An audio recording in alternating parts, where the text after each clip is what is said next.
This is Pet Life Radio. Let's talk pets.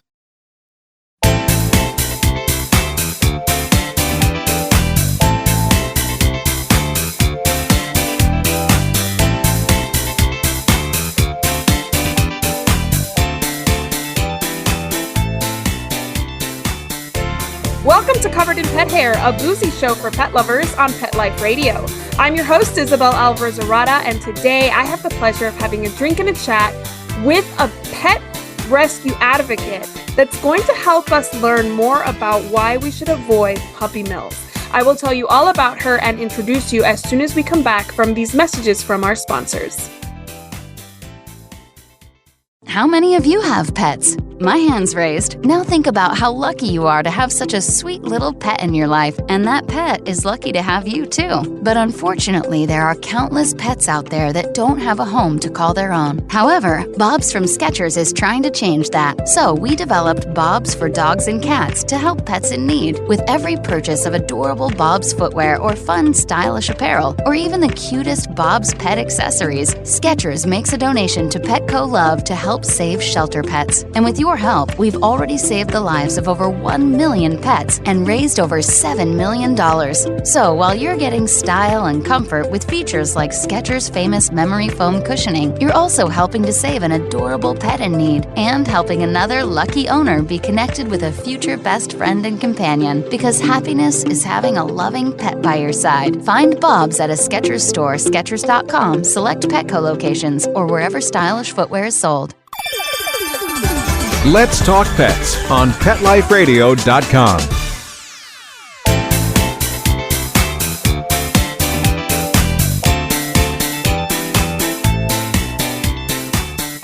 Welcome back to Covered in Pet Hair. I'm your host, Isabel Alvarez-Arrada, and today I have the pleasure of having a drink and a chat with a pet parent, a humane policy volunteer leader with the Humane Society of the United States. She's an adventure seeker, a foodie, a wine snob, and a craft beer guru. She's a tea drinker, a world traveler, a fitness fanatic, and former elementary school teacher. She was born in Union City, New Jersey, currently lives in coastal New Bern, North Carolina. She's also lived in Green Bay, Albuquerque, and Sacramento. She's wife to Patrick, her husband of almost 30 years, dog mom to a rescue baby named Kiwi. She refers to Kiwi as the happy Papillon, who is somewhere between 4 to 6 years old. She is a published author, and she is the founder of Empty Cages Press, the publishing company behind Lily Unleashed. She is Jo Anna Kloster. Welcome, Joanne. It's so good to have you on the show. Oh, thank you so much. I'm thrilled to be here. I am thrilled to talk to you about this super important topic. But before we dig in, I want to introduce our drinking game today. So anybody participating in our drinking game, anytime you hear this word, the secret word is adopt. Make sure you take a drink of whatever you're enjoying, but please be over 21 in the U.S. to partake. Never drink and drive, and always drink responsibly. So what are you having this afternoon, Joanne? Well, I am having, due to the hour, I'm having my afternoon spot of tea. This is my favorite tea. It's oolong. I love to say that. It's oolong. But if it was a little later, I'd be having a lovely red Cabernet or a Zinfandel. Nice and fruit forward would be nice. Yes, I love a jammy red wine like you. I actually opted for a cocktail today that is symbolic. So this is a whiskey sour, and I'm having a sour because I know a lot of conversations and even friendships can turn a little sour when we talk about the topic of puppy mills. So we're going to keep this positive. We're not going to judge. This is a judgment-free zone. We're just going to educate. So if you're feeling a little sour while you're listening to this interview, just know that this is not meant to shame anybody or anybody's decisions. We're just celebrating the fact that people like Joanna are out there educating and making lives better for puppies in the future. So cheers. Thank you, Joanna, for being on the show. Cheers. I'm glad to be here. I am so happy to be here talking to you. This is a topic that's really close to my heart. because I've been a rescue advocate my whole life, basically. I think in the whole history as an adult, I've never done anything but adopt a pet. Pets seem to find me too, so I don't even think I have a choice in the matter sometimes. But puppy mills are always a conversation that I have to be really careful about because I get really passionate about them. So we're going to start this show with a game like I do every week. And this one is meant to educate, again, not shame. This is called The Truth About Puppy Mills. Are you ready to play? I am. Hopefully we'll do well. I should. You are going to do fine because this is actually facts and figures that are taken from humanesociety.org, the website of the Humane Society of the United States. So here we go. First question. Puppy mills are inhumane, high-volume dog breeding facilities that churn out puppies for profit, ignoring the needs of the pups and their mothers. True or false? Oh, unfortunately, that is true. That is the definition given by the Humane Society of the United States, and I completely agree that it's succinct and very true, unfortunately. In puppy mills, mother dogs spend their entire lives in cramped cages with little to no personal attention. True or false? Unfortunately, that is also true. Whew, true. I know. Yeah. When the mother and father dogs can no longer breed, they are often abandoned or killed. True or false? And that is also true. Due to poor sanitation, overbreeding, and a lack of preventive veterinary care, the puppies from puppy mills frequently suffer from a variety of health issues. True or false? That is true. That I have been learning and working on my book. It's amazing yes, that is absolutely true. I think it's very common for people to think that they're getting a puppy from a breeder and it's going to be healthier than a puppy in a shelter. And I have seen from personal experience that is not often the case. If you're worried about a pet coming with mange or fleas or ear mites, that could very well happen if you get a pet from a puppy mill. Is that right? Yes, that is true. And also what you can't see are the behavioral issues because the mothers are living in PTSD conditions. So they are affected, and it's showing that even their brain chemistry is changing and they're creating dysfunctional dogs, which you don't see until you take it home, which is why the numbers are rising in shelters of purebred dogs. I have learned there are over 25% of dogs in shelters are purebreds. Well, they're not coming from reputable breeders because the reputable breeders take their dogs back. True story. Yes. That is a very good point. Yeah. Next question. Puppy mills commonly sell through internet sales, online classified ads, flea markets, and pet stores. True or false? And out of the backs of cars sometimes as well. Yes, all of it's true. Yes, that's the problem. Yeah. In fact, the majority of puppies sold in pet stores and online are from puppy mills. True or false? Oh, absolutely. And the problem with that is they're not even regulated. They're under the wire. And that's why people are so outraged when they learn what the USDA is not checking on with this whole commercial dog breeding situation. Absolutely. It is estimated that there are 10,000 puppy mills currently active in the United States. True or false? Yes. And believe it, what's shocking is that's an estimate. There are more that are under the wire, that are hidden because they're frequently hidden away in the woods and in the hills. In fact, if you're people, this is an excellent book if you want to know about that. It's called The Doggy in the Window. This woman was a former journalist, award-winning journalist, and it's a tour de force. If you want to know about the commercial dog breeding industry, she has it all in here. So yeah, it's amazing. Thank you so much. That's an awesome resource. All right, next question. It is estimated that 500,000 dogs are kept solely for breeding purposes in all puppy mills. 500,000 dogs. Is that not astronomically unbelievable? But that's true. There's that many. And then you see the problem is, and how many die along the way? They're collateral damage. If they get sick because they're not being cared for well, they're getting sick and so they're dying.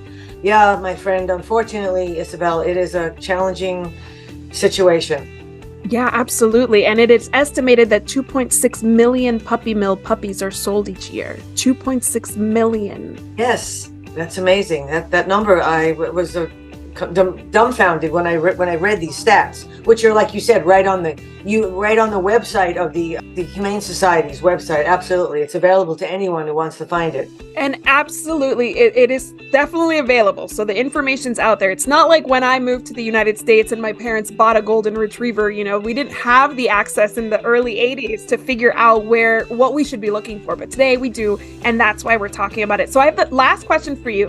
All breeders run puppy mills, true or false? No, we have reputable breeders, thank goodness. And those are the people that I try to find and join my coalition to bring awareness. No, reputable breeders do a good thing. I mean, they're keeping and they do genetic testing. They raise their dogs in homes as if they're their own. They care about them so deeply, and boy, they will interview to make sure that their dog is going to the kind of home that they want to see their precious puppy in. Absolutely. We're going to talk more about how to find a reputable breeder in the second part of this episode, but I want to get to know you and how you became such an outspoken advocate for these puppy mill puppies. Tell me about that. Okay, it's kind of a long story that we'll make short. What happened was, in my teaching career, one of the best parts of my day is that I got to model writing for my students. I didn't grow up saying, oh, I'm going to be a writer. I grew up being a voracious reader, and I loved reading, and I loved I was a wordsmith, and I loved school. So I went about life, and I went to many schools. It took me a while to get to college. And when I finally got out with my BA in communications, I couldn't get into the field. It was challenging trying to get into the Big Apple of New York. I was either to this, not enough of that. So I flew the coop, moved to Sacramento, and did a little stringing for a newspaper out there, the Sacramento Bee. But then I got my teaching credential, and that's what I wanted to be when I grew up, and I loved it. So when I moved to Green Bay and I finally got the opportunity to start honing my writing skills, I got to work with a beautiful program by Lucy Calkins for teachers. She's out of the New York Teachers College. And what it did is it had us use beautiful mentor texts, like Newbery Award-winning books. And we would read the stories, my students and I, and we would just discuss deeply what we loved about this book. How did it touch us? What did the writer do that drew us in? So I was learning on my feet as I wrote how to be a better writer, because I was modeling for the kids how to write a little story. Well, just about this time, we adopted a little dog, Cagney, the Maltese, from a Wisconsin puppy mill. But I didn't know what a puppy mill was. I knew it was a rescue that brought him in. So then I started reading about puppy mills, and I was absolutely dumbfounded. I was totally shocked. I almost fell off my chair. I couldn't believe what I was looking at. The pictures were so disturbing of these dogs in these cages that were stacked on top of one another. They never let them out. Where do they go? To the bathroom? Well, guess what? I started writing about life with Cagney, who was starting to show behavior issues at home. He had separation anxiety. He barked incredibly like a maniac when anybody came to the door, wouldn't let people come in. We worked with a trainer. We worked with a few. And as I'm writing about life with Cagney, my kids are asking me questions. Mrs. Kloster, why do they lock dogs in cages 24/7? Why don't they ever pet them? Don't they love them? And the worst, what they couldn't believe is, where do they go to the bathroom, Mrs. Kloster? What? They go on top of one another? And it was breaking my heart. So I started looking for a book that would explain about commercial dog breeding, and I couldn't find any. Well, something in my head said, okay, write one. So I started writing a picture book, only it started when I took it to my writing group. I belong to the Society of Children's Book Writers and Illustrators.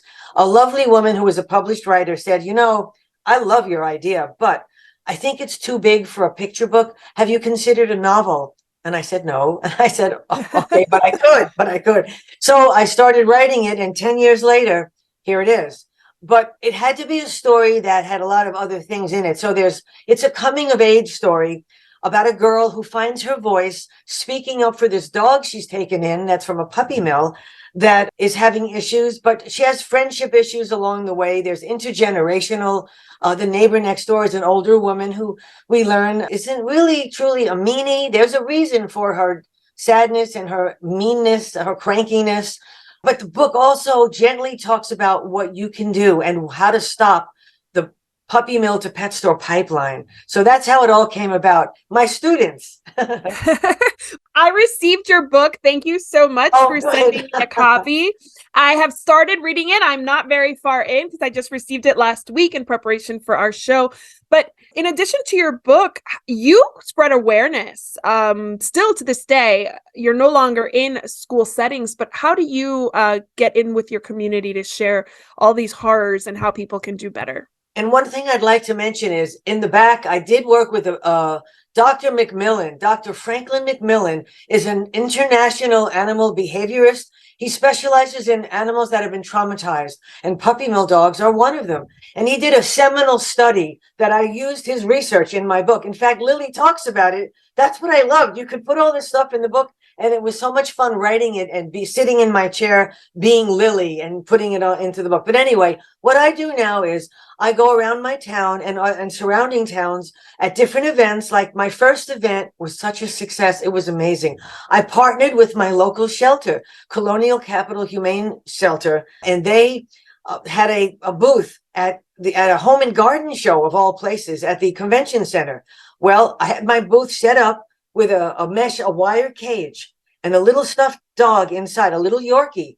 And it was really hot that day. And people are walking past and they're thinking I have a real dog in there. And some of them were getting upset, like, you have your dog out in this hot sun, until they saw the banner that said, this is where mommy breeder dogs live in puppy mills 24/7. And the USDA thinks this is okay. How about you? And so it draws them in, and then I get to talk to them, and then I get to show them, talk about my book and about spreading my message through education. And like, for instance, a woman came to my table and she had told me she just got a puppy from our local pet store. And so we know where that puppy came from. And she felt so bad, but I put my arm around her and I said, listen, we both know you're going to give the best life that you ever gave to this dog. But now you know you're going to tell your friends and family, this is why I will not do this again. So, it works out. So it's just about, I go to different events. A lot of them are animal themed, but I'm going to be at a Bath Fest, which is a city in North Carolina called Bath. It's a pirate town. They have a big pirate fest, and I'm going to have my book table there. And as you can see, I'm not very outgoing, so I don't talk well, right? I can easily talk to people, and I just share my information and sell some books, and I spread the word. And because grassroots matters. There was a book called Wonder. Have you heard of it? I don't think so. Oh, they made a movie about it. It was about a little boy that had facial deformity. Yes, I have seen it. Yes. And it started a movement in our schools called Choose Kindness. It was about an anti-bullying. So I'm looking to work with schools and libraries to have an adopt, don't shop, and get your dogs from shelters and rescues and reputable breeders. And this is why. So I'm hoping to cause that ripple effect with a grassroots movement, because you know what? Waiting for legislation to pass takes way too long. There's been a Puppy Mill Protection Act that was written up 10 years ago by Senator Durbin out of Illinois. He's a beautiful man, and he really and he just sent another letter to Secretary Vilsack of the USDA to say, we've got to raise standards at puppy mills, at commercial dog breeding. Senator Durbin's an amazing man. And he also sent me a personal thank you. I sent him a book and I thanked him. And he sent me a personally written letter that I could hardly read because it looked like chicken scratch, but who cares? I could read his signature. But anyway, I put it on Facebook and all over my social media because it works. People have hearts and they care. Our politicians do care. And so it takes time to pass laws. So that's what I'm doing. That's awesome. You are doing really great work. I do have a question, though. When you speak to somebody and they say, I knew that I was getting this dog from a puppy mill. Like, I got there and I knew it was a puppy mill, but I couldn't leave the dog there. How do you respond to that? And I say, I understand. You're looking at that beautiful little face and you want to give it a home. And that can overwhelm you. So if you either can just take a moment and, if you've already bought the dog, then you're going to give it the best life. But you really need to do a little more research so that you understand what it is you're supporting. And I know that you won't do that again if you really come to understand that and share it, because there are so many wonderful dogs in shelters and rescues. Absolutely. All right, well, we need to take a break right here. I want to come back and talk to you about how to distinguish a puppy mill from a reputable breeder. I know you're going to be giving me awesome advice on that. So don't go anywhere. I will be right back with Joanna. Take a bite out of your competition. Advertise your business with an ad in Pet Life Radio podcasts and radio shows. There is no other pet-related media that is as large and reaches more pet parents and pet lovers than Pet Life Radio.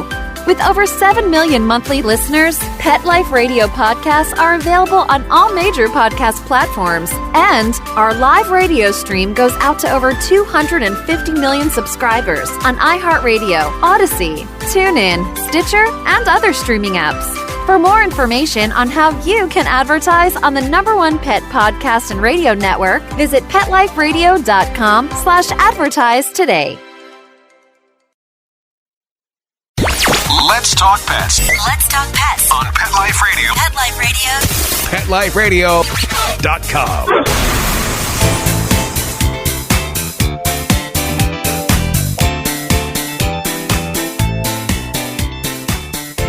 Welcome back to Covered in Pet Hair. I'm your host, Isabel Alvarez-Arata, and today I have the pleasure of having a drink and a chat with the author of Lily Unleashed, Jo Anna Kloster, who is here to help me and my audience navigate puppy mills, why we should stay away from them, and how to find reputable breeders. So, Joanna, I know that there are people out there who are inevitably going to want a purebred. There are a lot of valid reasons why people want purebreds. I have friends who breed service dogs, for example. It's so important for them to have a lineage that we know of, that we understand, genetics that we are comfortable with, so that people who need their service dogs, for example, don't end up with a sick dog or one that we're not familiar with what they have as far as genetic predispositions. So I'm all about breeding in the right circumstances.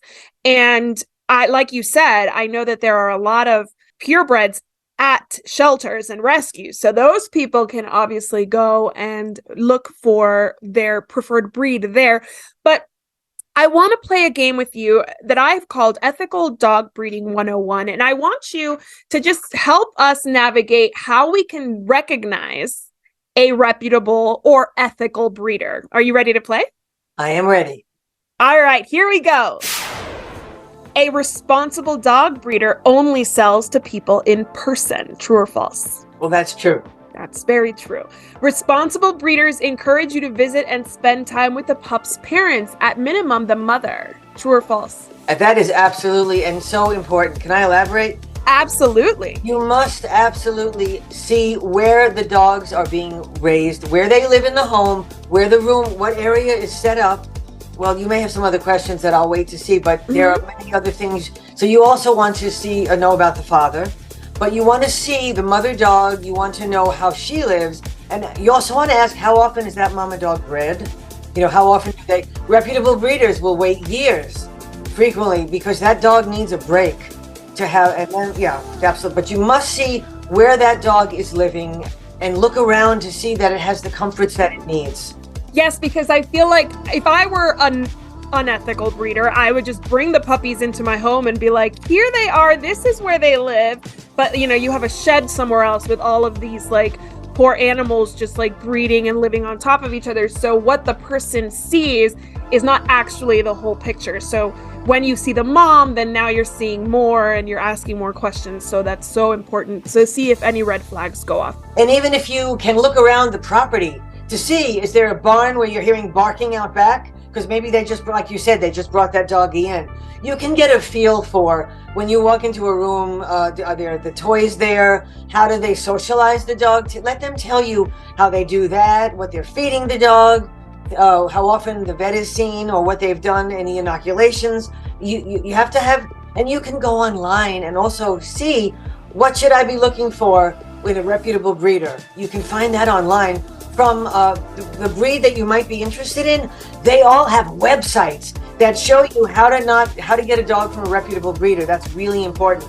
And every breed has that, so you can find it for sure.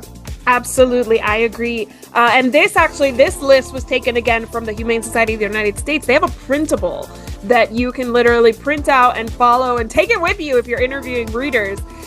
Okay, so responsible breeders usually keep their pets in a home-like environment. True or false? Oh, absolutely. Yes, so they're not going to be in cages, they're not going to be in dirty spaces, they're not going to be overcrowded, they're going to be like in a home environment, because the goal of that is to get puppies accustomed to living in a home from day one, right? And don't take excuses either, like, oh, well, we had the room painted, so the dogs are out back. Don't, listen for what they're telling you. You have to put your thinking cap on, and you have to put your detective eyes on to say, wait a minute, that looks like it's set up as a kennel in the back. If you have any, let your heart, listen to your heart, and you can see and feel that doesn't feel right, and see if you can get a reference too. Anybody that got a dog from these people, call them, find out about that, for what that's worth. I don't know how many. Absolutely. Yeah. No, it's true. I agree with you. I would never get a purebred dog from anybody that I didn't see like their dog. Like 5 years later even. I want to see the dog as an adult, not just a puppy. Responsible breeders encourage multiple visits and wants the entire family to meet the puppy. True or false? Oh, that's absolutely true. And they do. It's frankly, some of these reputable breeders make it a little challenging for you to meet their criteria for having the type of family. If it's a big dog, a really large dog, and you have little bitty kids, they might think that is not a good fit at this time because this dog is too much for this family, too large. Its needs are too large. Exactly right. I completely agree. Right. Yeah. All right. Next question. Responsible breeders will have strong relationships with one or more local veterinarians and could provide individual records of veterinary visits for your puppy and their parents. True or false? That is a great point. Yes, you definitely want to call that vet and talk about the history that he has or she has with this breeder. And have they encountered any trouble along the way? Also ask them, why do you recommend them? And see if they fit the criteria that you've pulled off of the website for a reputable breeder. Yeah.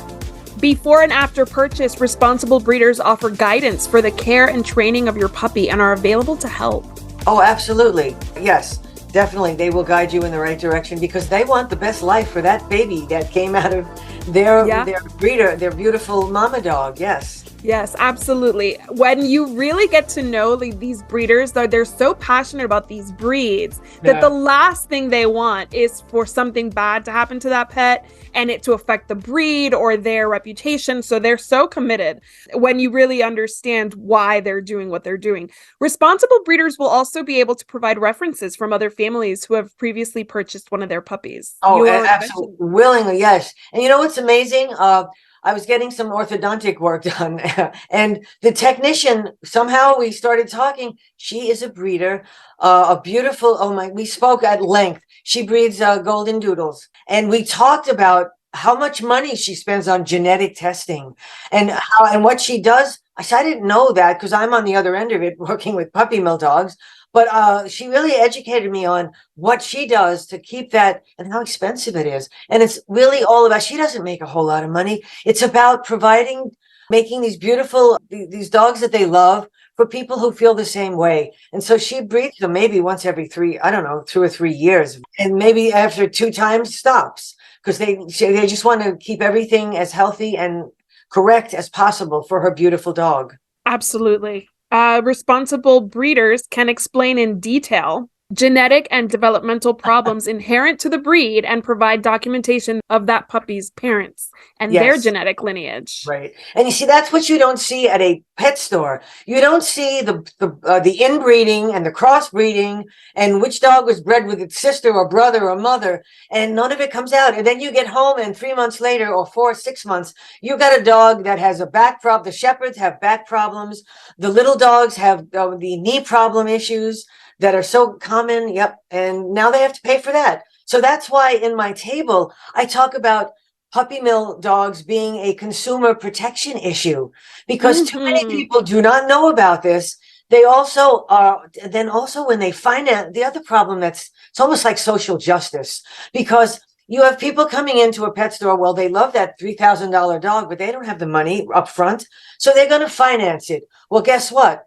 The financing, and this is, I don't have the name on the tip of my tongue, but if you miss a payment, All of a sudden, the interest rate shoots up like 300%. And the HSUS is suing the financing company that is used by Petland USA because not only do they charge exorbitant financing rates, Right. they also use deceptive practices and underhanded ways to get you to buy that doggy, like trying to convince you and persuade you. Oh my goodness. There was an episode of an elderly couple. The man was 94 years old and his wife was 89. They went into a pet land and they walked out with a puppy. The man died like 4 months later. He also had dementia. I mean, where is the consideration for this couple's needs? The pet land didn't seem to care, in my humble opinion. But you see, that's the kind of thing you see. And yet the pet industry, oh, they'll back them up. Oh boy, they got a nice big lobby going on. And that's what they're doing. Do you know in Illinois, Illinois passed at the state level, they banned the sale of puppies. Well, now the pet lobby is trying to overturn that law. Can you believe that? Oh, it makes my blood boil. I can believe it. And of course, it makes my blood boil. And I wish that people understood better why it's so important to go with a reputable breeder, because a reputable breeder would not have turned a puppy over to an 89-year-old and a 94-year-old because they would have said, you cannot meet this pet's needs. Right. You cannot. I mean, if you breathe, you can get a puppy is a big red flag. Right. Huge red flag. Yes. I mean, not only like falling over the little puppy, I mean, they have problems, but not living. How long are they going to live? Well, who's going to take the dog? It was just ridiculous. But that was an example. And it was written up by the Wall Street Journal or some big newspaper put that in. And that was just recently. So it goes on and on. It's just so disturbing. Awful.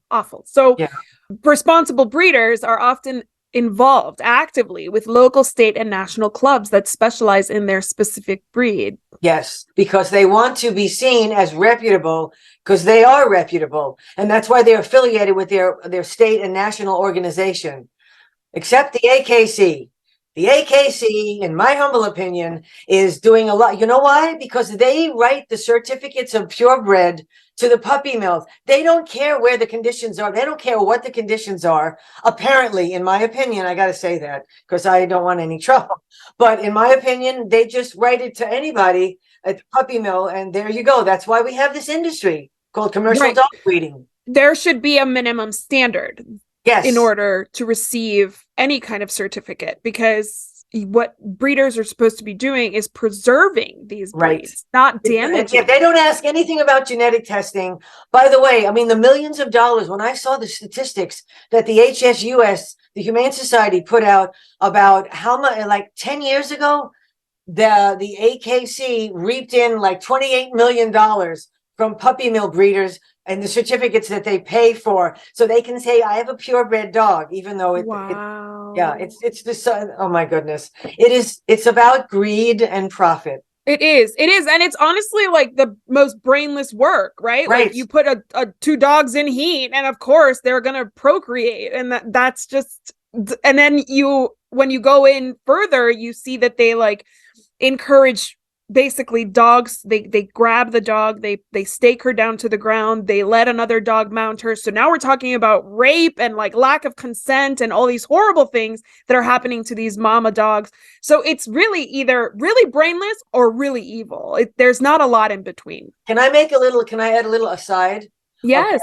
Okay. I was involved in a something that happened, and I was in a letter writing campaign. The Missouri State University Vet School. They had a veterinarian there, Dr. Vortman, who has been canned. All right, he was fired because what he did is he taught the veterinary school students how to do artificial insemination at puppy mills. They instead, because they don't do so much the way putting the dogs together, they do artificial insemination. But it's what he said and how he told the puppy mill breeders how to do this is you ram the pipette into the bitch. I'm not kidding. This is what he said. And then so it was, and I had in the audience was an animal welfare organization called the Missouri Alliance for Animal Legislation. They're a beautiful group that's working to end puppy mills and make more humane conditions. They were sitting in the audience and they put this on their website, and I got a hold of it and I put out, and there was a huge letter writing campaign. And this vet also said about the female dogs who aren't producing babies. He said, well, what are you feeding them for? Get rid of them. In other words, kill them. Right. It was this man, and this was a man teaching veterinary students how to treat animals. Don't they take an oath, first do no harm? Right. Well, anyway, he's gone. There was such an outcry and an outpouring of letters from vet students and the general public that demanded his removal, and he's gone. That's evil. That is evil. But the power of the pen worked. Enough people wrote to them, and it worked. So that's why I have hope for my empty cages. And I want you to know, some of these other groups are fabulous. There's the group that first taught me was Bailing Out Benji.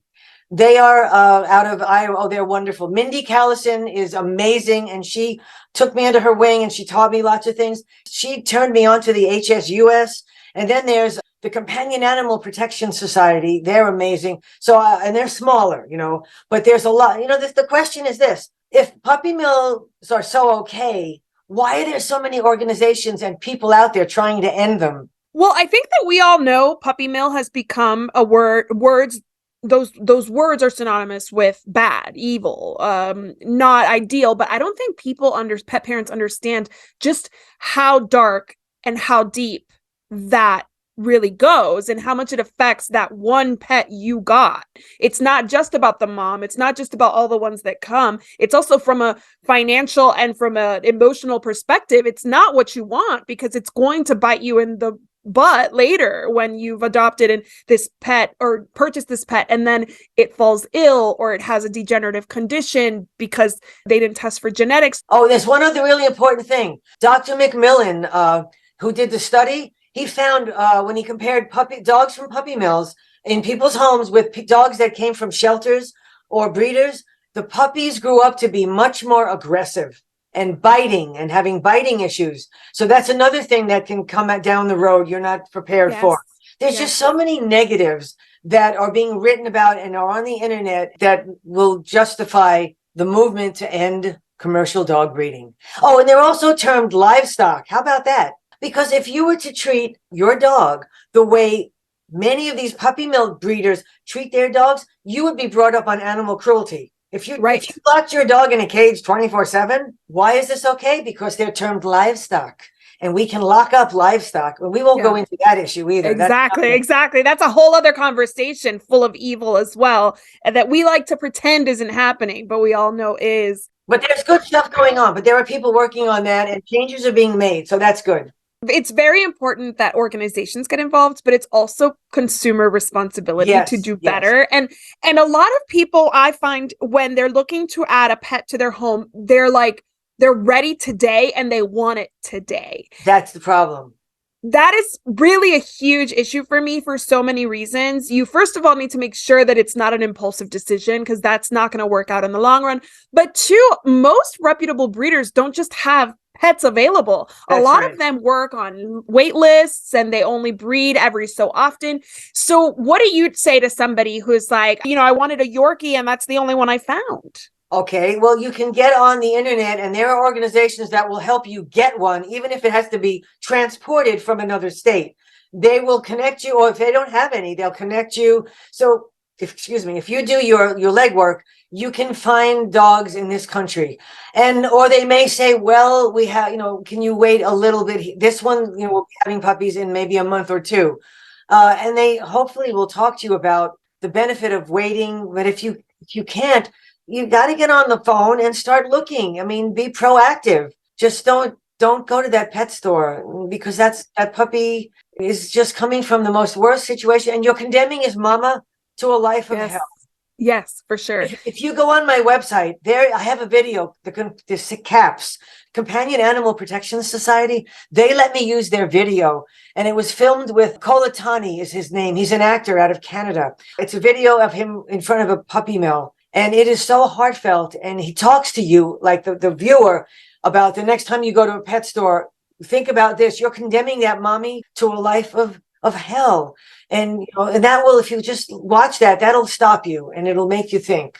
Absolutely. You have to take your time, and the reputable breeder will tell you when you can get on their list, and they might have a network of people they can also refer you to. But getting a new pet is not urgent. It's never urgent. The important thing to do is find the right pet coming from the right circumstances with the right clean bill of health so that you don't pay for this impulse rash decision later. So my concern is that the more we educate pet parents, the sneakier breeders, unethical breeders, puppy mill breeders will become. What are your thoughts on that? Oh my goodness. I was even fooled. I went online and I thought I was looking at a single breeder. Well, I found out this is a front. They call them a front. The puppy mills now work with people that have it set up like, oh, it's a nice little house. There's a little room you'll walk into. They'll bring the dog out. It's all connected to a puppy mill. Yes, they're getting smarter, unfortunately. So, but you really don't get to see the mother, but it's because the house is so nice. They try to pull the wool over your eyes by showing you all this lovely decor and everything looks nice and the paperwork, but you don't get to meet the mother. Or maybe they bring the mother out, but it's really not the mother dog to that puppy. So yeah, you have to be careful of where you're going. And if you find a place like this, you need to Google it and see if it's legit. Go to the Better Business Bureau. See if it's been written up. There are ways you can find out to check on this organization, or even you can take that name of this place and go to the HSUS site and you can connect with them and they'll tell you if it's one of those front sites. What do you call it? Like a window? You know what I'm talking about. Yep. Yeah. I can't think of the name, but yeah. So it sounds a storefront, to me, just like a storefront. Right. A storefront. Right. Yes. So it sounds like to me, we can say off the bat, don't buy anything online. Don't buy from the back of the truck. Don't buy at a flea market. Don't go to a pet store like Petland and similar places that have purebred puppies in cages, glass kennels. Yeah, they're like kennels. They're like fancier than cages, but they're there to be sold. Obviously, at PetSmart, Petco, they have rescue animals sometimes in their adopt center. That's not what we're talking about. We're talking about pet stores that sell purebred puppies. And then also keeping it local so you can at least say, I'm going to find my dog within a certain distance, and then physically going to the location is such a key part of this. But then seeing the parent, like you said, could be a double-edged sword because it might not be the parent. So then we have to ask for genetic testing and we need to ask for the veterinarian. And I saw one of the things that the HSUS said was that a reputable breeder will never require you to go to one veterinarian. They'll let you choose your veterinarian. Good point. There are little things that you can kind of be aware of that'll make you a detective. And now that we have Facebook groups, I'm sure that there are Facebook groups for specific breeds, and you can kind of ask. You'll get great advice through them. Good point. Yes. God, Isabel, there's so much to talk about and to remember to mention. Great idea, because I belong to a Papillon group and I had belonged to a Maltese group before that. And I got great info. One thing I'd like to say to your audience, and that is in my local pet store, I went down and I spoke to the owner and he was like a broken record saying, oh, but they all come from USDA regulated kennels. They all come from USDA. And you know what that means? Mommy dogs are locked in kennels. You need to say that back to your pet store. Whoever your pet store is that says it, say, so you're telling me then that these dogs are locked in kennels 24/7. They will either say nothing or they'll walk away. They don't want to hear that. Now, and here's another thing that won't, and I'm not looking to put them out of business, because look at Petco and PetSmart. They used to have puppies, but they adopted the more humane model, and they now partner with rescues and shelters. You know, and I told my pet store owner, you could be a hero if you would partner with your local shelters, because so many people I know will not go to this local pet store because he sells puppy milk puppies. Of course. I would never step foot in a Petland. I don't care how badly I need dog food. I'm frying up, boiling up some chicken before I go in there. I'm sorry. I don't care. I just would never go into a Petland because I know that they do have puppies and I could never support a business model like that. So tell me, how can our audience learn more about you and all the work that you're doing? Okay. Well, I have a website. It's called Empty Cages Press. And I thought long and hard about my branding. Like, what will represent this idea? An empty cage with the door open. So I worked with a graphic designer and we got that. And I also had to be careful I didn't step on anybody's toes. I'd like this to be known. I worked with Mindy Callison because of bailing out Benji to make sure that my motto wasn't stepping on their toes, because we don't want to do that. And she was very kind and generous and gave me some suggestions. So I have a website called Empty Cages Press, and it has a wealth of info, not only about how I got into this, but I'm very proud of the resources page. Yes. Because it tells you what you can do to help. I have sample letters to send to your elected officials or to your op-ed pieces. You can do that. I have teacher lessons that have been, they align with benchmarks and standards for teachers. What else? I can even do Zooms, with teachers in classrooms and libraries and troops, Scout troops and Boy Scout troops and Girl Scout. So I've got the website. I have a Facebook page. I think it's called Empty Cages on Facebook. I've even got a TikTok that's going great guns. It's called Empty Cages 1. And Kiwi, I learned how to animate her. So she's my spokesperson. So whenever something good happens, like when Dallas-Fort Worth passed that city ordinance banning the sale of puppies, oh my goodness, Kiwi was up there talking about it, and it was fabulous. I have to follow you. I'm not super active on TikTok, but I'm going to find you. I so appreciate you taking the time to talk about this. I've actually really enjoyed this conversation because you are so full of passion about this topic, and you are giving such loving and respectful yet informative insight into something so dark. So thank you so much for the work that you do. I want to propose a toast to you for being my guest. One thing I want you to know, everyone, it's because of love. This is my Cagney. Cagney was my heart dog, and he inspired me to tell people, and this is his legacy because unfortunately he's not with us any longer. But that's my baby, and it's because of love. He brought a love to my life that it was incomparable, and my husband's okay with it. He wasn't jealous. I have one of those too. My dog who passed away in January, I always called him the love of my life, and my husband never argued that. Cool. Two good husbands, yes. Two good husbands too. Well, my executive producer, Mark Winter, I believe he's a good husband too. So here's to you, Mark. And here's to my audience. So for joining us for these awesome conversations, please share this. Please, if you have a friend who's looking to get a dog, please share this with them. Not because I want the views, but because the information that Jo Anna has shared with us is so important. So here's to a life covered in pet hair, because there's no better way to live. Cheers! Yeah, cheers. Thank you. You're welcome. To learn more about Covered in Pet Hair, please visit coveredinpethair.com or petliferadio.com. Thanks for watching, and I'll see you next time. Let's Talk Pets, every week on demand, only on petliferadio.com.